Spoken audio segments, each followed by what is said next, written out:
Unspoiled Network podcast. This is Spoil Me, covering Cradle, Book 11, Dreadgod, Chapter 17. In this chapter, Lyndon goes head-to-head against the Silent King in a way that we have not seen so far. And we get some really, really surprising results from this. Welcome to Spoil Me.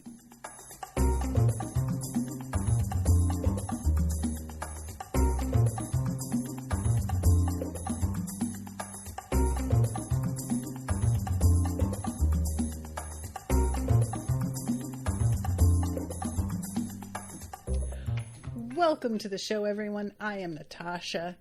Thank you very, very much to Andy for commissioning this episode. So, everybody, I have an announcement. Dross is back!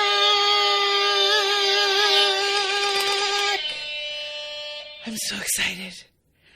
Oh, you guys, I'm so excited. I'm so excited about it. Y'all?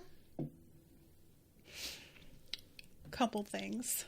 And no, I'm not going to talk about things in order because Dross is back. 1, I think that I suggested Dross was like testing Lyndon in the kind of way that we do. And I said it and didn't really believe it because I felt like that's an awfully human thing to do. I don't know if Dross would do that. Apparently he would. Apparently Dross is just as fucked up as the rest of us, which is kind of comforting, honestly. Also, in the chat, somebody had said, "In your face, Cindy," because Cindy suggested maybe the lesson is just supposed to be sometimes trauma changes your friends and you have to accept them for who they are. And I would argue that Cindy wasn't entirely wrong either, because that's kind of the point Dross was trying to make, or to like test as well. What if my personality never went back? Would that cause him to just abandon me? If I wasn't ever the same person again, could he still care about me? And Lyndon proved he could and did, and that was enough. So I think it still kind of was the lesson, was just like, yeah, sometimes trauma changes people. And for those people, it can occasionally just be enough to know that you're still there for them anyway. And there's something really beautiful about that, and I love it. And look, I was glad Dross was functional, but he was fucked up. I mean, you know?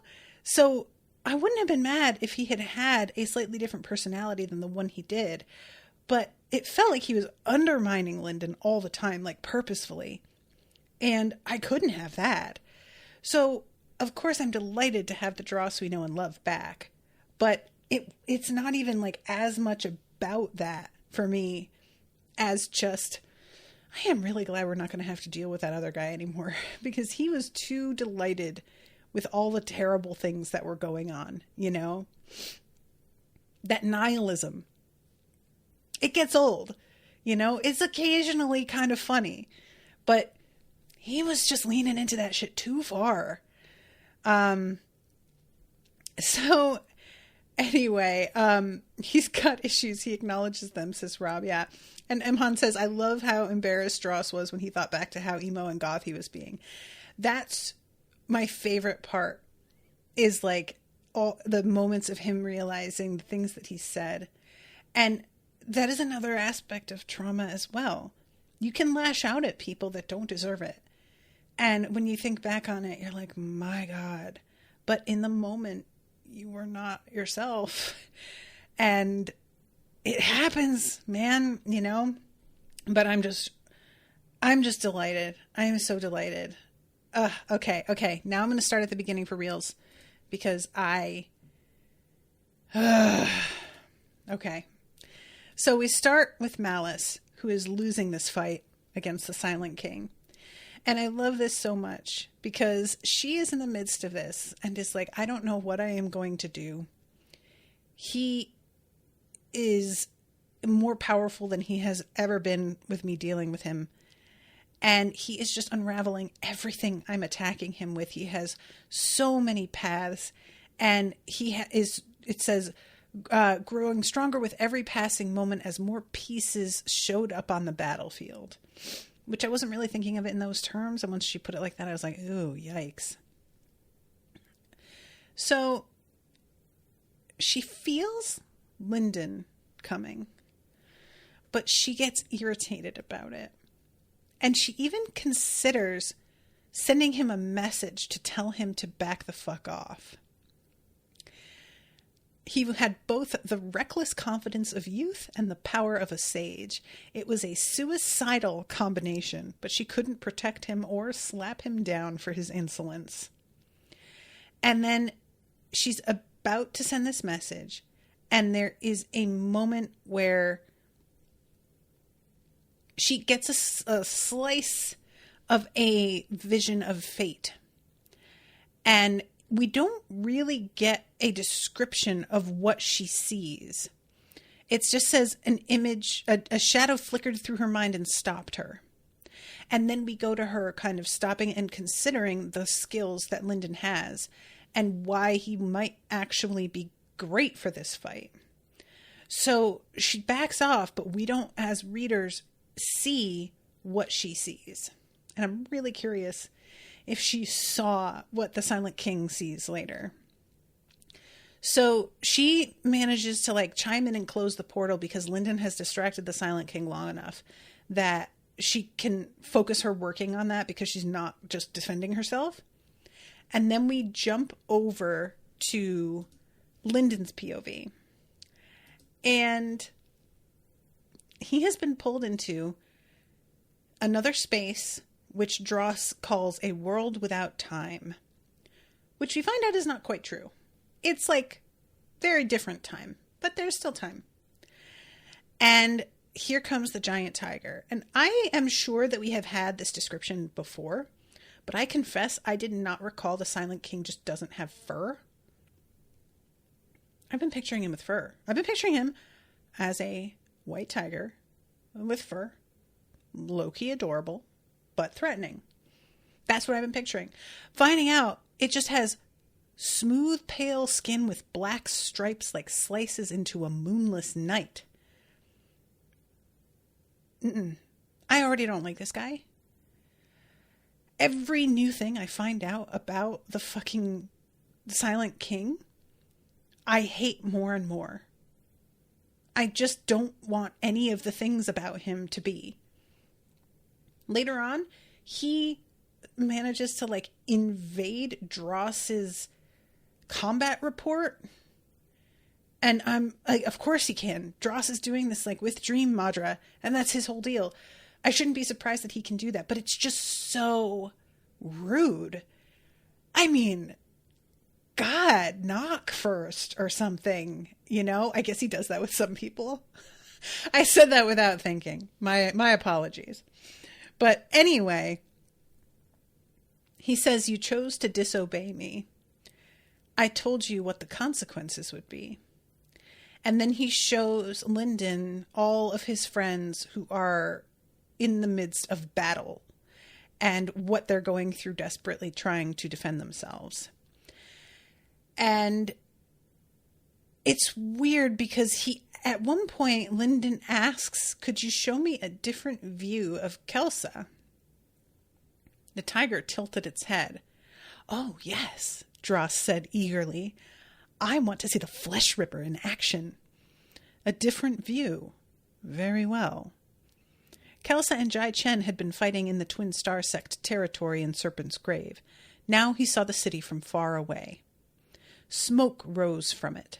It reminded him forcibly of the night the Jai clan attacked the Aurelius family. The view of his parents had changed too. Now, instead of a close-up on their house in Serpent's Grave, he saw more people scurrying around the wreckage of surrounding buildings, running in chaos, under attack from another Dreadgod.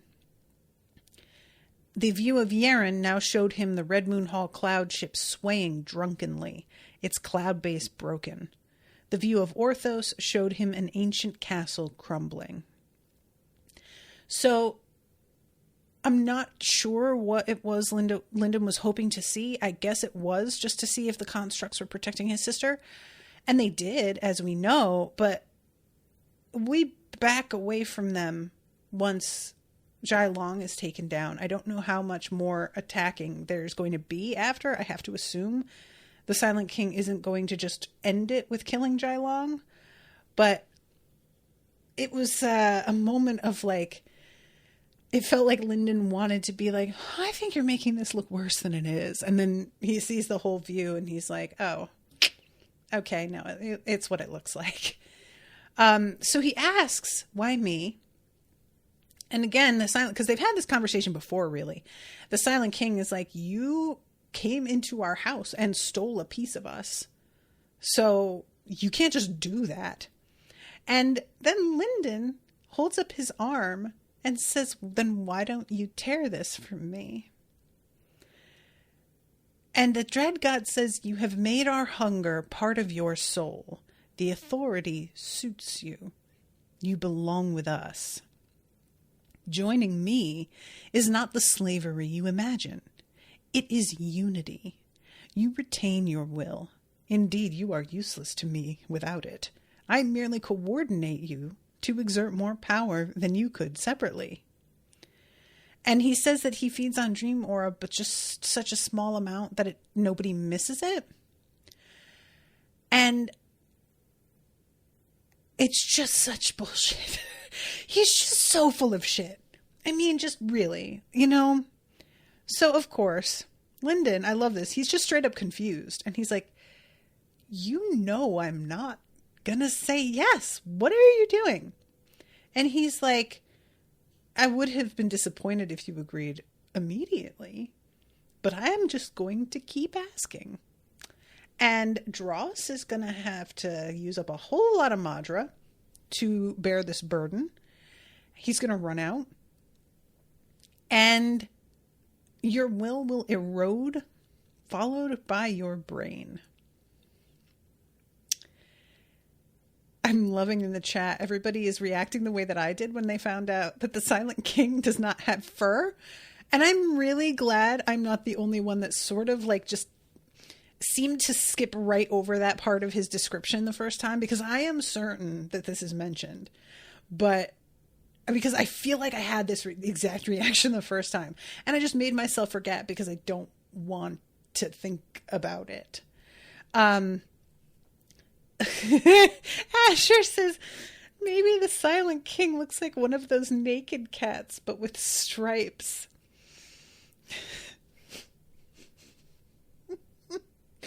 Oh man, that's really changing the whole vibe of this conversation then. Christ.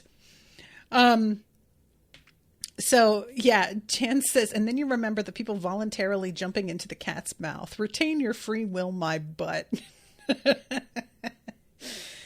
So, at this point, Lyndon kind of loses it. And he's in the midst of losing it, while the Silent King continues on, talking about how it's going to feel like years or a decade. It will only be seconds. How many times can you succeed before you fail? And I will tell you what, kiddos. It's moments like this where I'm like, okay, this is why I'm not a hero. This guy is basically like, I'm going to lock you in here and ask you repeatedly for what may feel like a decade until you just say yes. And I am just immediately thinking, maybe you should just say yes and like figure it out later. My immediate reaction to how many times can you succeed before you fail?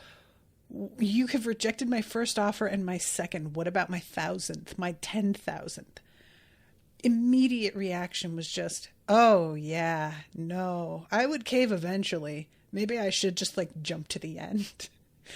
I am not the one, kiddos. I am not cut out for this hero life. It isn't for me. That's just not in my cards, and I have to accept that. The whole thing with Lyndon is that he just doesn't give up. He turns around and he goes back to Sacred Valley after they get out to fight the Dreadgod. Of course not. Absolutely not. Like, that's the difference between him and most people. Is that they'd be like, we got as many people out as we could. We did as best we could. There's no way we can take on a Dreadgod. It's not going to happen. We have to live to fight another day. And Lyndon is like, okay, true. However, what if we just decided to do it anyway because we can make things happen? Dross is out here giving Lyndon in this scene a tiny percentage of a chance that he's going to be able to come out on top against the Silent King. Me, I hear that tiny percentage and I'm like, oh, well, that means I will fail. Not really worth it. I'm good. Lyndon's like, so you say there's a chance? My mind does not work that way. It is so funny how similar I can feel to Lyndon at times with his anxiety and his constantly trying to like prepare as much as possible for any outcome. And yet, when it comes down to it, that anxiety breaks at some point for him and he is driven past it.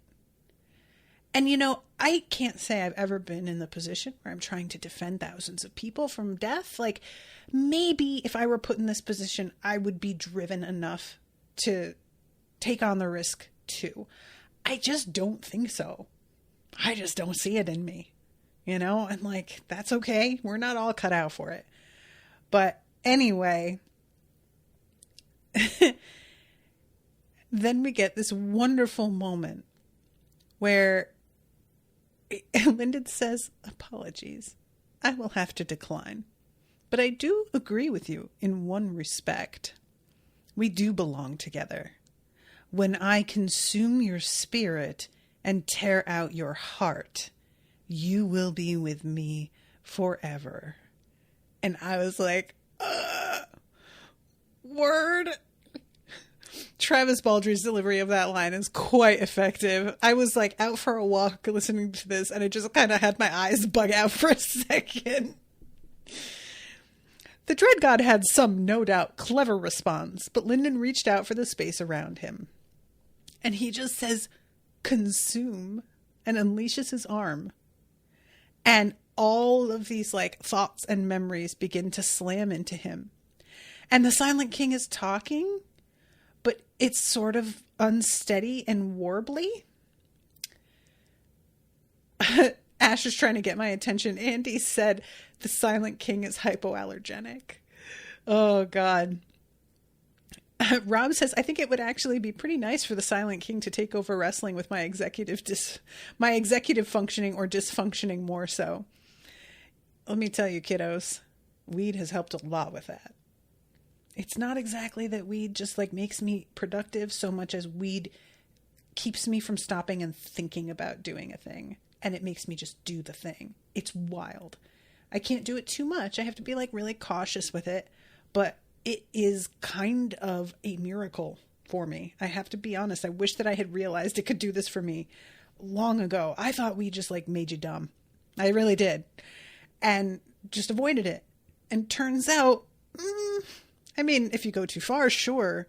But that isn't always the thing. So what I'm saying is we can call the next strain Dream Madra.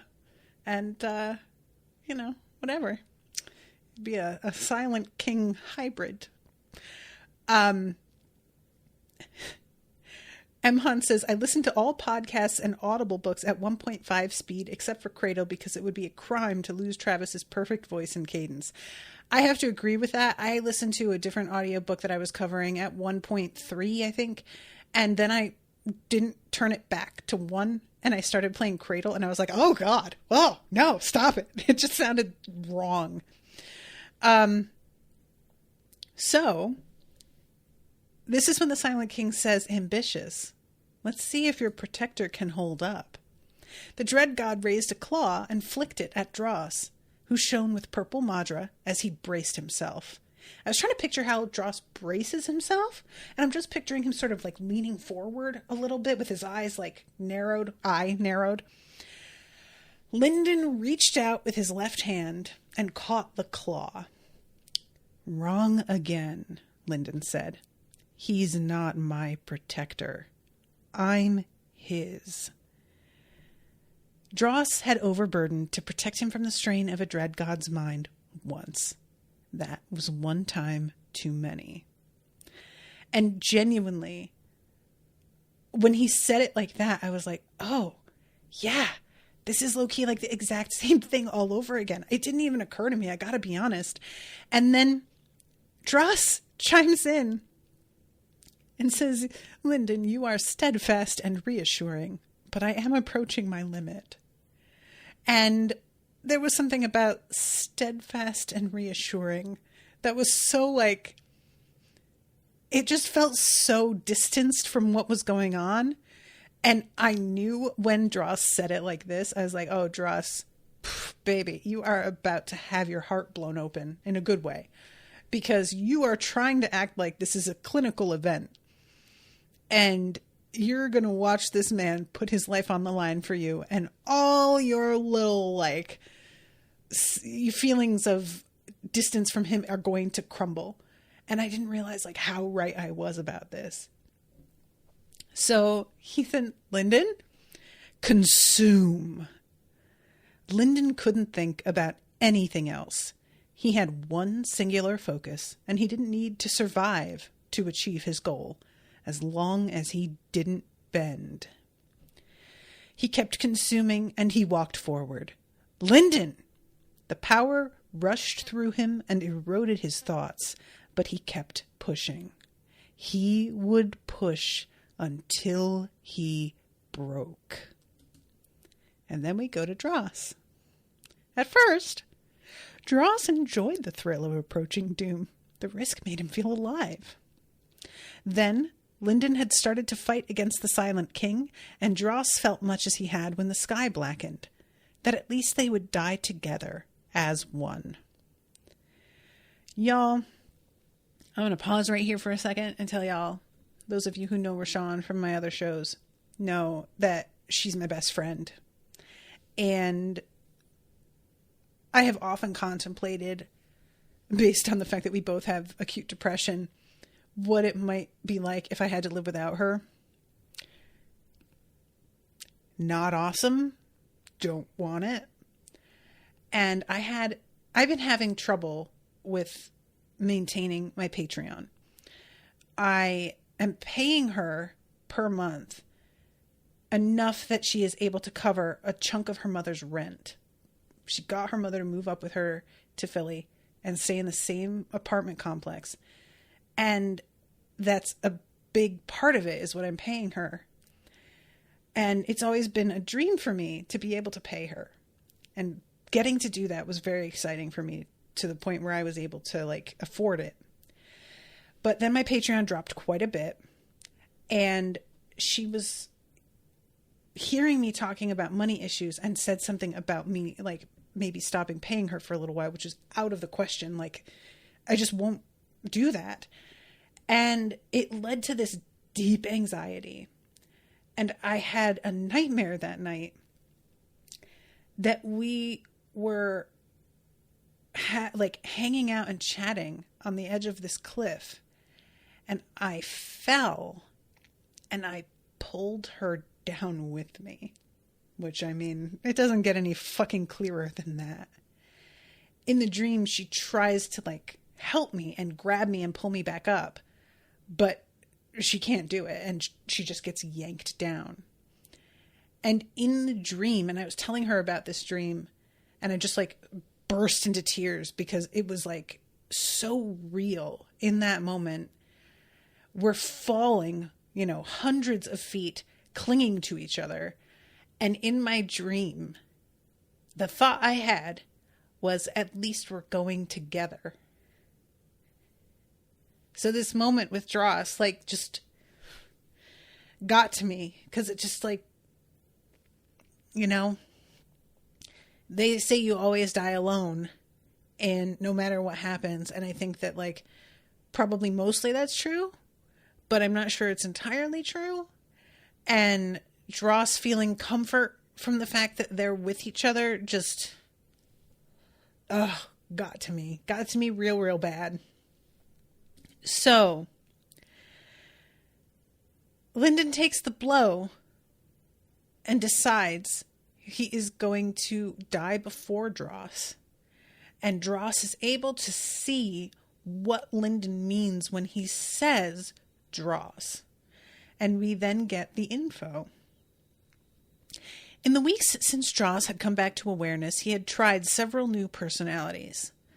Lyndon had looked at the problem like a soulsmith, trying to find a solution to fix him. The reality was, Dross knew how to return to his old self. He had known, perhaps not the entire time. There was a while after waking where he had been very confused. He knew, though. He knew how to return. But the old personality had failed. He had failed Lyndon by breaking. Dross was looking for a new Dross, a better Dross. One that wouldn't flinch in the face of death and could endure the threats they faced. Y'all, he thinks he failed. He thinks he failed. Dross, are you fucking high? You beat a Dreadgod. Like, you didn't kill it, but doesn't, like, you still beat him. You did not fail. Like, you just, dude. Oh my God. I want to slap and shake him. I said that about his dad last time.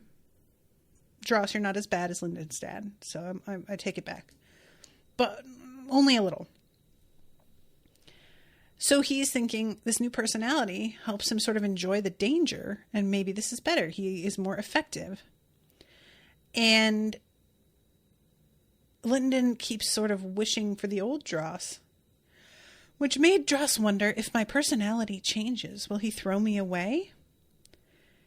That was an unworthy thought, and one he was embarrassed to have. And I love that. Because this is the thing, when you are trying to test a person's feelings for you, whether that be romantic or just like platonic, most of the time you are aware that you are not being fair to that person. And when you get healthier and a little bit more confident and self-assured, your recognition that this is not fair to the person wins and overrides your desire for a weird confirmation that really actually probably won't really make you feel better anyway.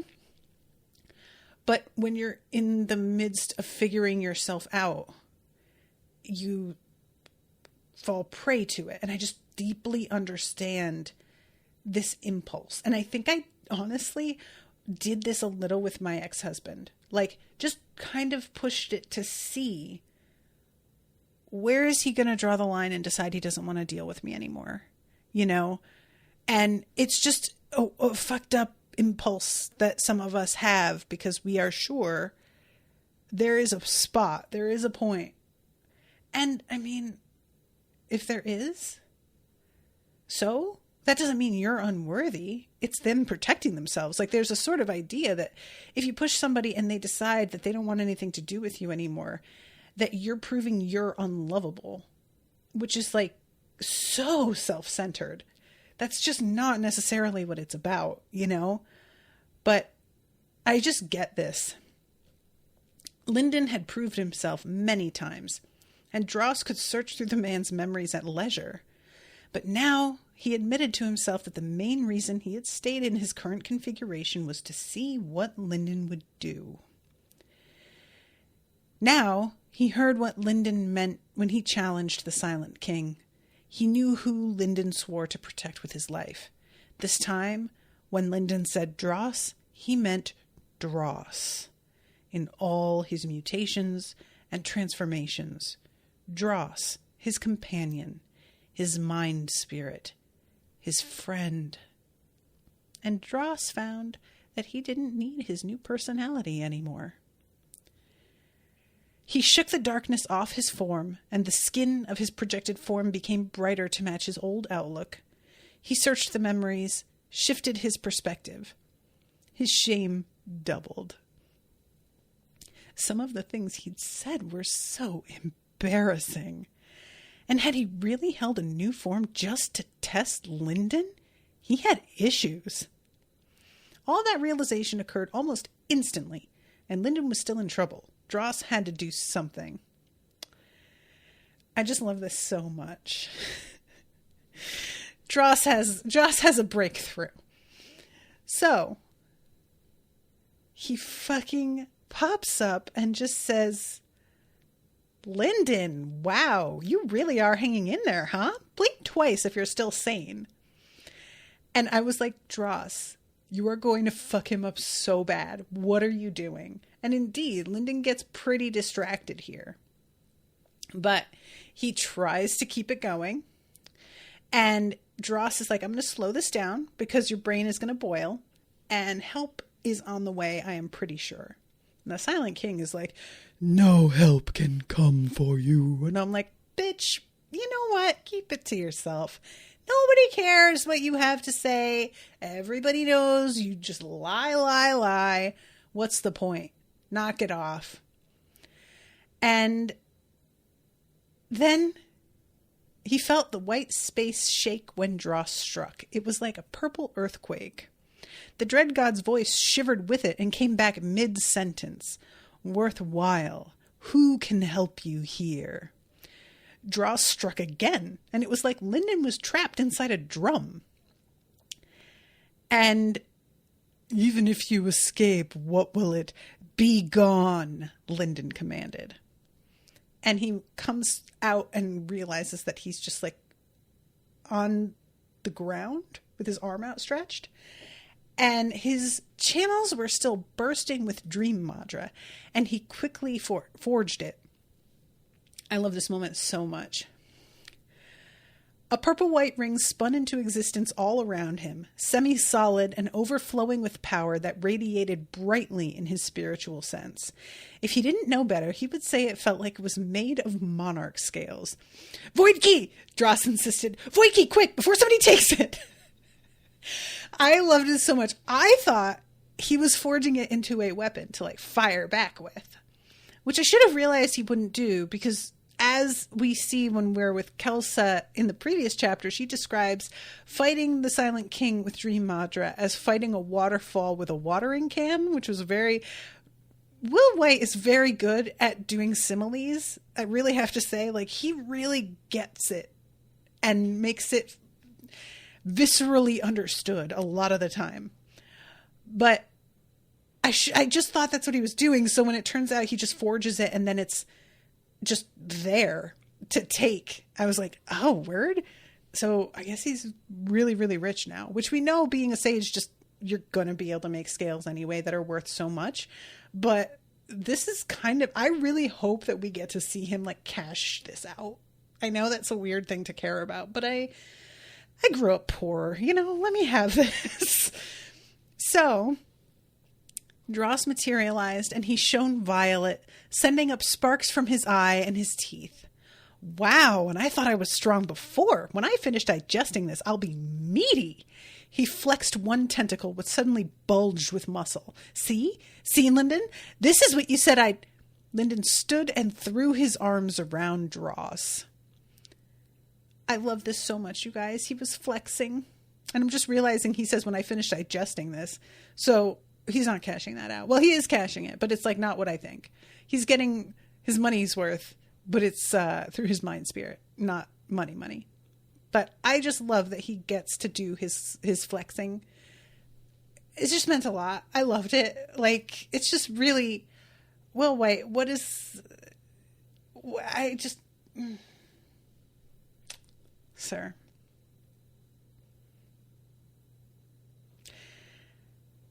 I hate you. Okay. Lyndon stepped back, though it turned into a stagger. His thoughts were difficult to arrange, and he felt like his nose should be bleeding, but his spirit blazed with power. Yeah, you're in very strange shape. Dross looked him up and down. So, I'm going to jump ahead a little bit. But they're out still fighting the Silent King. The void is closing. He feels Northstrider. And Lyndon's like, is that the help we were waiting for? And Dross is like, yes, although I thought he was the thing that was going to get you out of there, and you were actually better than I expected. I thought he would eat you like a mouse, is the way he puts it. And then Lyndon notices that Northstrider and Malice are attacking all of these silhouettes, or all of these illusions of the Silent King, and that he can see a silhouette of a tiger down on the ground. And is like, what's that? And Dross says, I think that's actually him. And I think I have a pretty accurate model. So then we go into information requested. How to rid the world of the Silent King. Beginning report. And all of this... This is the moment that I got really mad about, because the Silent King manages to invade this space, which really doesn't seem fair at all. But we see all of the setup, and the fact that the Silent King doesn't know they can see him, which is going to be a huge advantage. And they're going to basically expose him and let the monarchs take it from there. All we do is keep a tag on him and let the monarchs handle the rest. And our one problem, and it's not terrible, but he is going to try and bring the others in. And he roars to summon help, and even Lyndon, because he's connected, is I feel like I should go help. Ooh, I don't like that this is so effective. And Dross's voice cuts off, and the image of the roaring Dreadgod freezes. It melts and reforms, and now Lyndon feels himself pinned to the ground by a massive claw. You can't run from me here, little spirit. I will tell you how this proceeds. And basically, he's just watch me win. And he takes everybody down, and Moongrave falls, and the people of the city are his. And I love Lyndon gets one of the white crowns on his head. In the vision, the technique brings peace unending. This really reminded me of that Treehouse of Horror Simpsons episode where they are talking about getting lobotomies, and Marge is like, it's bliss. So then Dross clears his throat and is like, yeah, okay, see, thing is, though, you're dumb and don't know what you're talking about, because that's not who I meant. I didn't mean Northstrider. That was somebody else, actually. And then all these leaves begin to blow in, and I fucking fist pumped, you guys, because I have wanted more of Emma Silentborn, and I kind of thought we would probably get more of this book because we're getting some fucking information. And she says, here, kitty, kitty, kitty. And I fell over. I love this so much. She says, here, kitty, kitty, kitty. And it's just, I knew I liked her. I knew I liked her. And this being her entrance, forget it. She wins. So, back in reality, Lyndon looked up at the sky where he saw only blank white. And Emrys says, show yourselves. Green light peeled away an invisible cloak, revealing the island of the silent servants and its tall white tree floating in the air overhead. Just as the Silent King had shown Lyndon in the vision, the Dreadgod cult was indeed here. They had waited in hiding to provide backup at the critical moment. Oops. sucks to be you.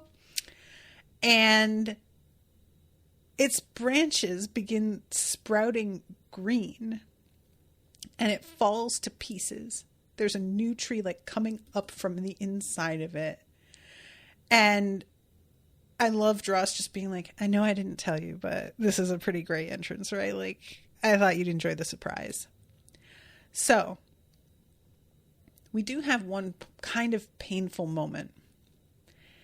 And Northstrider and Malice are aiming. They're lighting up this whole area. And Lyndon thinks to Dross, those people could have been freed. And Dross says, yeah, but I don't see any way to beat the Dreadgod if we let him take hostages. Neither did Lyndon, which frustrated him. And I really feel like I was expecting Lyndon to just try and fight this immediately because he is just such a, I know they say we can't do it, but we're going to do it kind of guy. But it just seemed like, and he does figure a thing out, but I don't think it helps with that issue. And you guys can correct me if I'm wrong, or maybe you can't correct me because it's a spoiler. But he says we can't leave it like this. So it felt to me like him being like, we've got to try something, but not really thinking that they're going to be able to save everybody. There's too many deaths already. I mean, the monarchs have started to attack, you know? So this is the spot where I was saying, Dross says there's one possibility, a thin one, tiny spider leg thin, and will need help. And that was the moment where I was like, yeah, see, I would just be like, okay, well, I guess it's not happening then. And he tells Dross to do it. And then we go to Emrys's POV. And she's getting greeted by Dross, who is trying to like give her all of the honorifics that she needs. And I love her whole attitude of just like, dude, it's fine. Will you please just get on with it? And she can sense Dross's thoughts and says, oh, he's trying to kill the Dreadgod. And Dross is like, well, not if you don't want us to, like, we'll really attack. And she's just like, no, that sounds good. Let's do that. And this moment, I love this. Emrys remembered everything perfectly, except events from before the death of her original form. Those were inherited, left behind as a contingency measure, and as a result, they were a jumbled patchwork. But she had never forgotten her purpose. To spread knowledge was to spread life and light. She had always intended to connect the world, to share the secrets of the sacred arts widely. It would have led to a new age of advancement where techniques were no longer prized secrets and resources were distributed where they could do the most good. And indeed, as I had suspected, as soon as she tells the monarchs about this, they are like, oh, and blow up our spot? I doubt it. And they fucking kill her. The more people who knew, the more minds could work on solving the problem for good. It could be a new era for Cradle. No. I don't know if they just thought there was no solving of the problem, or they were just too worried that the solving of the problem would include forcing them to ascend. But either way, they were not on board and did not believe in the thing. Since then, she had worked in subtler ways, but she had always kept her many eyes open for opportunities.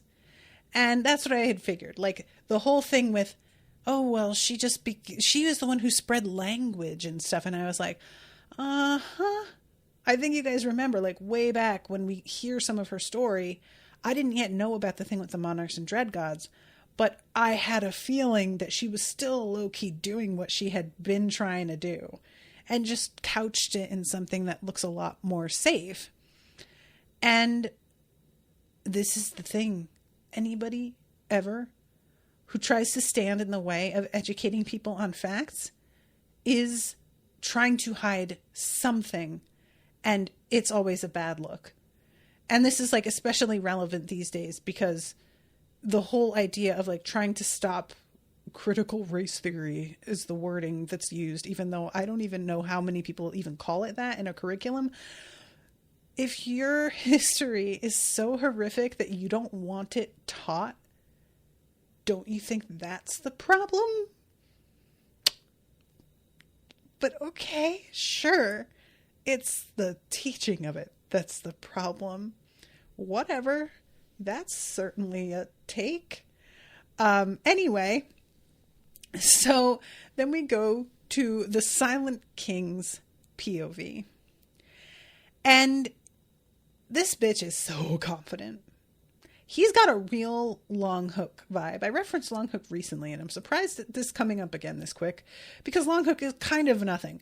But he had that same real deep, bone deep assurance that he has nothing to worry about. That even if they get the better of him, he's still going to be fine. But they aren't going to get the better of him. And it's just, you know, like, it says at one point he had been killed before, and he wouldn't suffer that indignity again, which the idea of calling being killed an indignity fucking slayed me. I loved that. That is just so, I just love it. But anyway, Megan in the chat, teacher here and thank you in all caps. You got it, teach. But seriously, like, education is the fundamental thing that we should be doing. And the fact that anybody is standing in the way of that is suspect. Like, you're afraid that people are, like, really what it comes down to. If you are afraid that giving people more information will make them change their minds about things, you are just afraid of people thinking for themselves. And that is a real thing you need to look at. The information isn't the enemy. You know, like, the information is what it is. And that's all there is to it. I mean, I'm a completely different person today than I was 5-6 years ago, solely based on learning things because I was exposed to them when I hadn't been before. It changes you, and it should. It should. So, anyway, the Silent King is over here really feeling himself. First of all, just being like, everybody thinks my brothers and sisters are so cool. But all of them are focused on how powerful and big and scary they are. And I'm little, and everybody thinks because I'm little, it's really not a big deal. But I am smart, and I have outsmarted everybody, and I have figured out how to deal with swapping places with the Titan. And now I am going to take this bitch over, and all of y'all, it's basically like, it's over for you hoes. And the Silent King was forced to abandon several of his lower priority objectives. But even as the monarchs harassed him and pushed him back and relished their victory, he knew he was not cornered. He had more plans than these. Then something shifted in fate, and he sees his own severed head, and genuinely is just kind of like, oh, no, we are not. He just really believes he isn't going to be killed permanently. And I've got to say, I am not so sure I agree. Because Lyndon's working with a weapon the Silent King hasn't seen. And we find out pretty quick that some of the info about how this weapon works has been pruned from the books, and he isn't aware of it. So I'm thinking maybe he isn't fully prepared for what's about to happen to him, even though he seems to be very certain he knows how it's going to go. So he begins to see Lyndon sneaking up on him. And I was very confident as soon as this began, that's not Lyndon. I was just like, that's a fucking illusion. And it's just being worked super well. Especially when he's like, they made so many mistakes, he lost count. I'm like, nope, that doesn't sound right at all. And he is really thinking at this point that Emrys has left herself exposed because she is helping to defend Lyndon So she is distracted and he's going to be able to like take her down. And this moment, the army was losing people, but he didn't care about them. He didn't even care about his own life so much. Unlike Emrys, a Dreadgod was truly immortal. The Silent King saw another possibility unfold at the last second, and this one was truly irritating. Lyndon, who should have given up, dragged a trail of black fire as he ran up to the Dreadgod. And he's just, again, so confident. His mind is weak. I'll be able to break him no problem. He shoves Dross aside, fucks up Lyndon, tears him to shreds, and in a second is like, wait, what? Hold on. It's not Lyndon. And he has this moment of like, why would she? And then he gets slammed. The dragon descends. It certainly resembled a black serpentine dragon diving into the ground. In the moments before, it detonated into a dark star. Even immortal and perfect as the Dreadgod was, that hurt. And he's somewhat fucked up. He's not killed. He's not even like really disabled. He's just a bit fucked up and he's pretty pissed. And he's like, all right, that is it. I am unleashing on y'all. He calls for the Dreadgods. But Lyndon's fingers sink into his neck and begin to consume the call for help. To which, for the first time, the Silent King is like, wait a second. How is that allowed? This isn't a thing. Is this can he do that? He's like flipping through the rule book, trying to get the ref to come over and be like, excuse me. I don't think this is allowed. And how had he not seen that in the future? These possibilities must have been hidden, cut from the list of possible outcomes. Cut, snipped away, almost pruned. See you next time, Emrys Silentborn whispered into the Dreadgod's mind. I've got to be honest, you guys, whenever I'm picturing Emrys Silentborn, because like her whole thing is education, I am picturing a weird tree version of Miss Frizzle from the Magic School Bus. I don't know what that is, but there it is. I guess it's just like a teacher who's oftentimes in like magical situations, you know? But there it is. I didn't even really watch that much of the Magic School Bus as a kid. I liked it, but it was never on at times that I could watch TV, I think. But yeah, that keeps being who I'm thinking of. And I didn't even really realize it until I stopped and thought about it just now. So, of course, the Silent King is still fighting back. And Lyndon, I just said like last episode that I had kind of forgotten about Lyndon's empty palm, and seeing him use it was like exciting. And that's what he uses fucking to take this Dreadgod down. This unpowered by Madra. The Silent King's paw hit Lyndon's side with the force of a house. And I'm thinking he's going to say a house falling down. No, boys and girls. With the force of a house cat. When it ends with cat, I cackled out loud. I genuinely thought it was going to be like, oh, it would have been the force of like a mountain, but it's just the force of a house. Like, it's not quite as bad. It's still a lot, but Lyndon can handle it. No. It's genuinely like a SWAT. Like, The king looked into the empty eyes of the Void Sage and thought that having some more physical power might not be so bad. Next time, when it returned for revenge. I just don't think you're going to be back. I don't know. I just feel like something about this isn't going to be the same. And look, I do remember one of the possible futures that Suriel showed to Lyndon. he's got the Silent King strung up and is taking a binding out of him.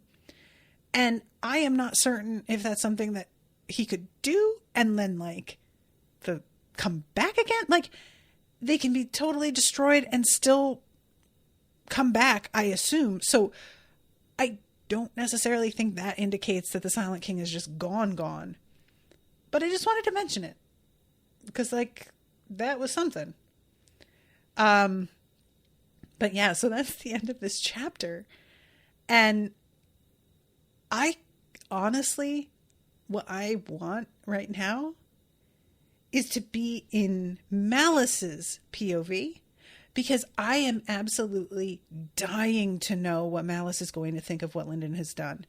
She was resentful of him even turning up to do anything. And then he just wrecked shit.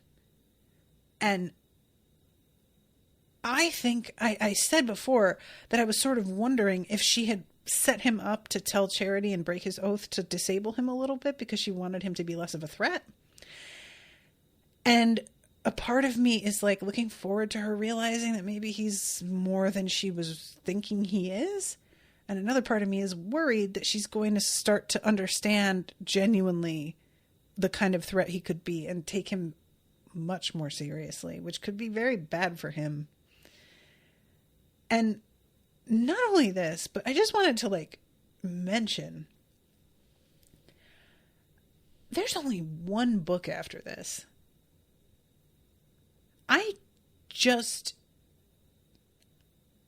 can't imagine how this wraps. Like, my assumption is that the series is going to end with him and Yaren ascending. Hopefully others as well, but I don't know. In order to do that, they would have to like deal with this issue, obviously. But I just cannot imagine how he's wrapping this up with one more book. I mean, what? I don't like being the person yelling at a writer to not stop because it's not a good look. But this is one of the first series where I am genuinely like, it's not over though. What are you doing? And I bet we get to the final book and I take it back and I'm like, oh, that was a really good ending. Okay, fine. Because he just manages to do that. You guys heard me say last time, oh, now we're going to have to watch everybody fighting the fucking Silent King and this is going to be tedious. Oh yeah, it's been real tedious. I was like, just so wrong. Just very wrong. 0% correct. But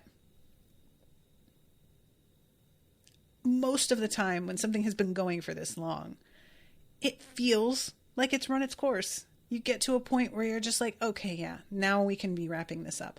And I just don't fucking feel that way at all. Not even a little. Not even a little. Genuinely. I'm not trying to be cute. I just really I don't feel done. I'm just saying. So there's a bunch of people in the chat. Oh, people who were into the Miss Frizzle thing. Okay. That book better be HP book 7 length. Emhan says, Natasha must stay healthy. I can't wait longer than Tuesday for the next show.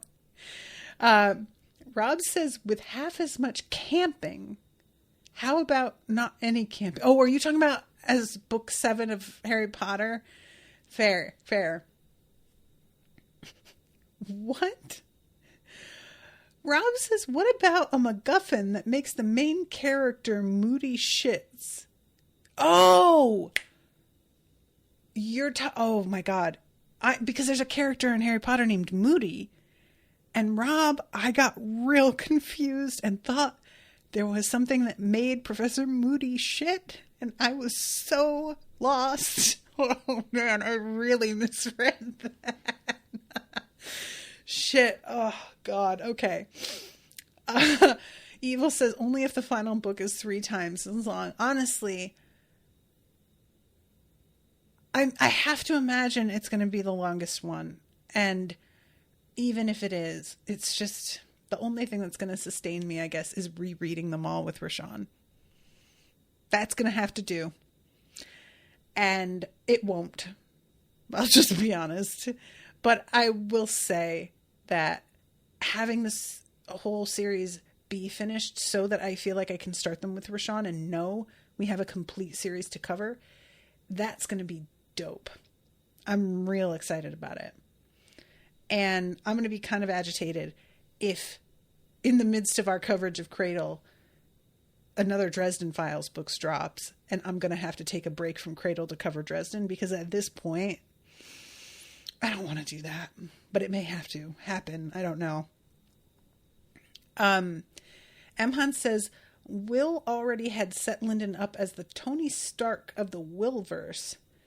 So I'm guessing he and Yaren are going to be making cameos in future series, and I really hope Will writes about their adventures in the Willverse later on. As the Tony Stark of the Willverse. What? How is that? I think I'm like the wrong person to say that to, though, because I think Tony Stark is kind of a shit.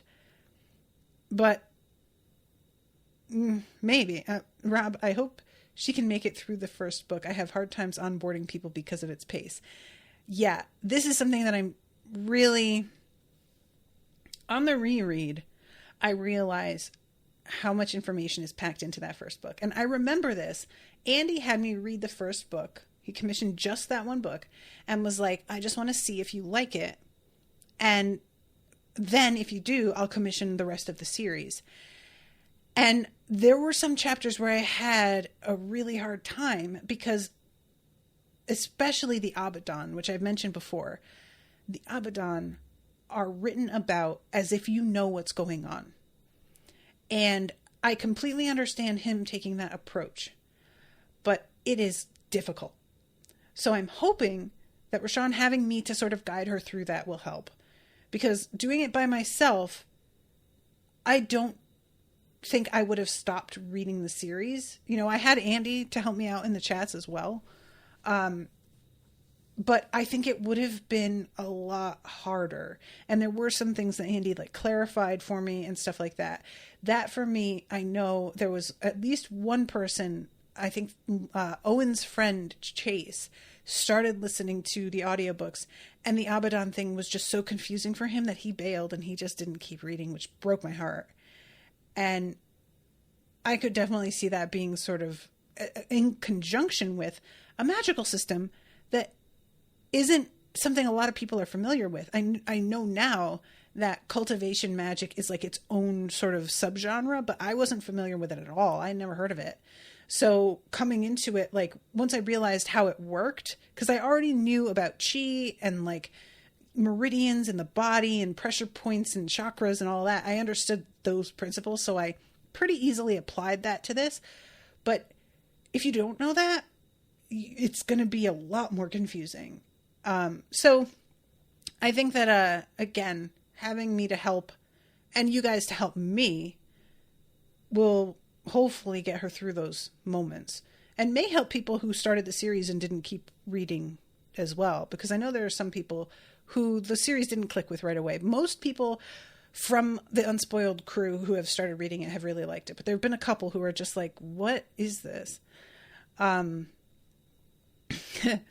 Yeah. Rob says, I think if you can make it until Lyndon dies, then it's a bit easier to get hooked. That's another thing, you guys, is the live reads. I'm really going to have to plan those out, because I am absolutely reading Lyndon getting slapped in half aloud on the show. That is not going to be something Rashawn just reads on her own. Like, no, I want her to see him be slapped in half, because that is a moment. So anyway, Emhan mentions Travis Baldry's rendition of Traveler's Gate, which I was listening to, and I stopped partway through the third book. Not a huge fan. It's not a bad series, but it feels like I see the bones of this underneath it. Anyway, I'm way over time now, and I'm just like fucking talking about a future podcast. This is probably not that interesting to listen to, but this was a really good chapter. I was so pissed when I saw that I could only cover one chapter for another episode coming up. And it really was such a packed chapter. It was completely worthy of its own episode, so it's fine. I'm looking ahead. Guys, there's only 3 more episodes. I cannot take, oh my God, and then another break until whenever. That's going to suck. Asher says, I also don't really care for Traveler's Gate. I just don't really like any of the characters. That's kind of where I landed also, Asher. Everybody is just sort of, there's nothing like distinctive enough about any of them that made me like psyched for them. It was just, they all felt a little flat and so earnest, you know, and earnestness has to be tempered with something or else it can just feel sort of false, honestly. Anyway, I have to stop. Okay. Thank you guys again so much for joining me. Thank you, Andy, a ton for commissioning this. Appreciate you a lot, man. Everybody thank Andy. And also don't forget the Discord in which I go in and just exclaim Dross and post a GIF because I'm excited. That's the Cradle No Spoilers, but there's also a Cradle Spoiler chat. If you want to do that, make sure not to mess them up and get them confused because I've had people post spoilers in the No Spoiler channel by accident before, so just be careful. Just be careful. All right, everybody. I will see you next Tuesday, which has a very different connotation than what I intend, but I mean it literally. Until then, toodaloo, motherfuckers.